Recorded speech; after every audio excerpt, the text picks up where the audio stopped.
Demi Lovato reveals heavy cocaine addiction. Lea Michele releases her first single. And did Miley throw shade at Selena? All this and more in today's rundown. Happy Tuesday, Clevverettes! Welcome back to DHR. You guys know the drill here. I'm Deidre, standing with Katie. Yeah, hey you guys. A big story about Demi Lovato. She is opening up for the first time about how bad her drug use got. I know you have all the details. Demi Lovato sat down with Kit Hoover at Access Hollywood and she completely unleashed on her past drug abuse. You guys, she is getting really detailed about cocaine, alcoholism, the whole enchilada. Take a quick look at the footage. Something that I've never talked about before, but with my drug use, I could hide it to where I would sneak drugs. I couldn't go without probably like 30 minutes to an hour without cocaine, and I'd bring it on airplanes. How? I would just, I don't know, I would smuggle it basically, and just wait till everyone in first class went to sleep, and I would just do it right there. Or I'd sneak to the bathroom and I'd do it. So that's how difficult it got, and that was even with somebody who, I had a sober companion, somebody that was watching me 24/7 and living with me. I was able to hide it from them as well. Did you have any idea that it was as extensive? Yeah, I mean, that's really, really heavy stuff she just let us know. Yeah, you know what? I didn't think it was actually that bad. What I think is really interesting is she says that even when she was in sober living, she was still using drugs and still drinking alcohol, because if you look at the math and if you look at her age, it doesn't really add up from the first time that she went to rehab. And I never really mentioned this to anybody, but I saw her out one night. She was actually sitting with us, and it was after rehab, and she was definitely drinking alcohol. And I remember thinking to myself, that's really weird, but it wasn't my place to say anything. Yeah. And so I just sort of said a little prayer inside for her. Absolutely. Yeah, that's all you can do. When you look at how far she's come from then until now, I mean, I have to give the girl props, and I think it is very brave that she's coming out, and this comes out right after the whole Joe Jonas explosive interview in the New York Magazine. She's really letting her fans see an intimate side of her that she never revealed before. I like that you bring up alcohol. I want to read another quote from the interview that's also really heavy, you guys. Demi said, quote, "I was going to the airport and I had a Sprite bottle just filled with vodka, and it was just 9 in the morning, and I was throwing up in the car, and this was just to get on a plane to go back to LA to the sober living house that I was staying at. I had all the help in the world, but I didn't want it." And I think that's so interesting. Being a pop star, she has everything at her fingertips. She has every resource, every counselor, addiction specialist, literally on speed dial. And she was just completely throwing that all out for what? To drink alone on an airplane? I'm so glad that she got help, the help she needed. It's just a testament to how low she was at that point in her life. And I think when you are going through something like this, when you are addicted to drugs or alcohol, you have to want the help. To get better. Well, moving on over to Glee, Demi Lovato, of course, had a guest stint on Glee. Let's talk Lea Michele, though. She released her first official single. It is called Cannonball, and weirdly enough, it reminds me a little bit of Skyscraper by Demi Lovato. Yes. Take a quick listen. I was scared to death, I was losing my mind.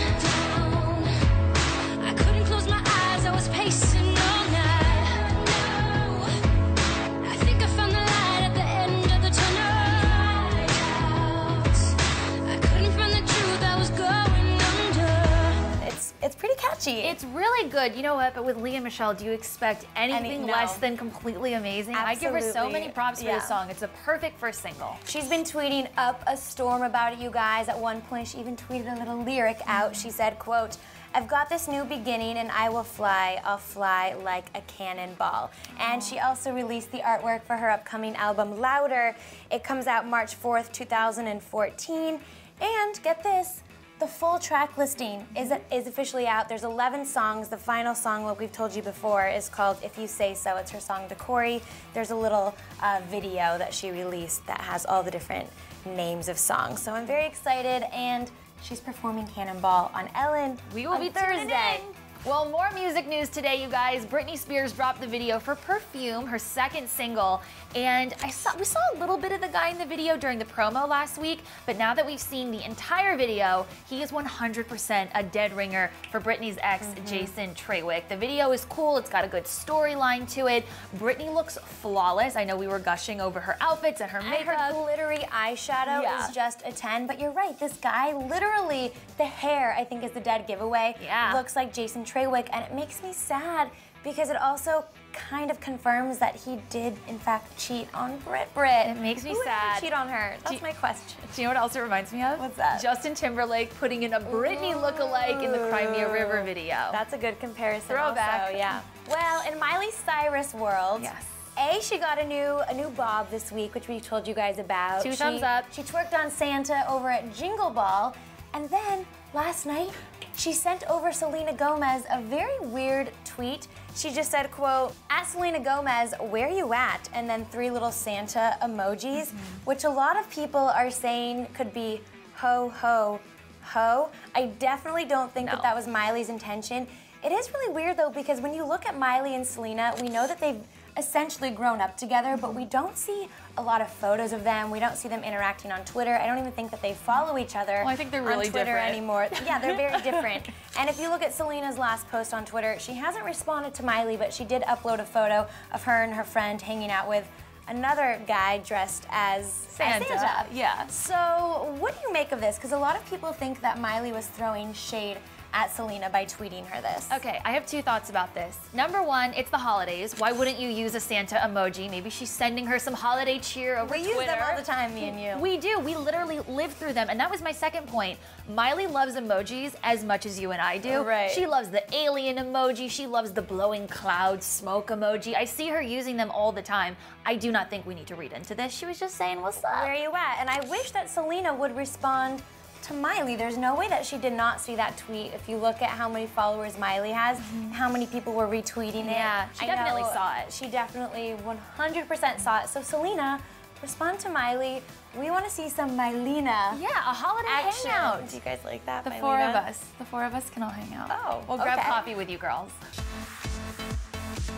For Out and About news today, Justin Bieber was across the world from here in LA. He was in the Philippines doing a really wonderful thing. As we all know, the poor people of the Philippines suffered a natural disaster. There was an awful typhoon Last month that killed so many innocent people. It's just not fair. So Justin did his due diligence and gave back to the community. He performed a mini concert, a little Justin Bieber music, but a little Christmas music as well. And we also have some footage of him playing basketball with the local kids there. He took photos and mingled with the fans. He just really brought some wonderful holiday cheer to this country that went through such a devastating, awful experience. Do you like seeing this side of Justin? This is how I like my Justin Bieber. Yes. Giving back, he's been taking to Twitter and really trying to get Pray for Philippines to trend, and he's done a very good job at that because it was trending. Good job. And he's raised, ABC News reports that he's already raised $600,000. His goal is $1 million. But on his Instagram, he says that he's already raised $3 million, so I think he's actually surpassed that goal. And he just wants to give back. This is a cause that's very close to his heart. He's been very involved for quite a while now. On Facebook, I think earlier this month, he was tweeting about it, and on Instagram, he was posting awareness about it, even prior to this concert. And I just think, look, the kid must be exhausted after his Believe tour. He's nonstop. And to tack on this extra show, and to go there, and to use his platform for good, that's what I want to see him doing all the time. If Taylor Lautner is trying to keep his new girlfriend a secret, he's not doing a very good job at it, you guys. He was spotted leaving the Staples Center. He went to go see Jay-Z last night with half of LA, it seems like, with his new girlfriend, Marie Avgeropoulos, who also happens to be his co-star in his new movie, Tracers. Here's the thing, she's 27 and he's 21, but these pictures, I think that they make a very cute couple. They're holding hands, they're laughing, they're smiling, and he sort of has a knack for dating his co-stars because Valentine's Day and also Abduction, he dated Taylor Swift and Lily Collins. So I don't know, I kind of like this though. I do too. You know what? It's only natural. We've seen it happen so many times. You're spending 12, 15, 18 hours a day on set together. It's only natural to like have a chemistry and a bond, and I think they make a really adorable couple. Yeah, I think so too. And we haven't heard a lot from Taylor lately. So this is I miss seeing him, you guys. Let us know what you think though below, and let's get into Tuesday favorites. Yes. All right, Tuesday favorites time. I figured I would do something small and simple, but a really perfect gift for the holidays, a great stocking stuffer. Actually, this came from my pal Katie Krause last year, part of my holiday gift. It was this beautiful, like purplish red nail polish. As you can tell, I always kind of wear some version of that color. She does. I do. This one is called Soulmate. And Because you're my soulmate. you're mine. I love you. Love you. But I just think it's like a perfect gift. It's something nice, it's useful, it's really good quality. I love Essie products. They just make really long-lasting nail polish. Yeah. And also, shout out to Orly. I love this color as well. It's like a sparkly red, perfect for your holiday party, you guys. And this one is called Torrid, another really great nail polish brand. I recommend you go get it for whatever lady in your life that needs some glam on her nails. All right, well, my Tuesday favorites are also gifts, you guys. My pumpkin spice latte this morning came from Miriam Issa. Thank you, Miriam. Me too. She got me coffee too. But if you really want to spice things up and get someone a cute, thoughtful gift, Dana gave me this, and it's actually pumpkin spice lattes on the go from Starbucks. So I also think it's a good stocking stuffer, especially for all those Starbucks lovers and who doesn't love Starbucks. So you just get this. You can make it at home. It's really easy. You just add some hot milk, put in one of these packets, stir it up, Bam. enjoy it, and Instant it tastes latte. delightful. So thanks, Dana, for this. Yes. And yeah, these are good stocking stuffers. Yeah, what are you guys getting for the holidays? What are you getting your friends? Do you have any gift ideas or recommendations? Let us know below. And other questions that I have. I Yes. really want to know, do you guys think that Miley was throwing shade at Selena? And what are your thoughts about this whole Demi Lovato explosive interview, the cocaine use, the alcohol consumption? Yeah, really I'm very crazy. curious. So let us know. Yes. Make sure you let us know, you guys, below. And don't forget, tomorrow is Shout Out Wednesday, so keep getting in your votes for DHR's new Cleverette and Star of the Week. Will it be One Direction's week? We are seeing a lot of comments for them, you guys. Keep doing that. Subscribe to our channel. Have a great Tuesday. I'm Deidre with Katie. Goodbye. Bye.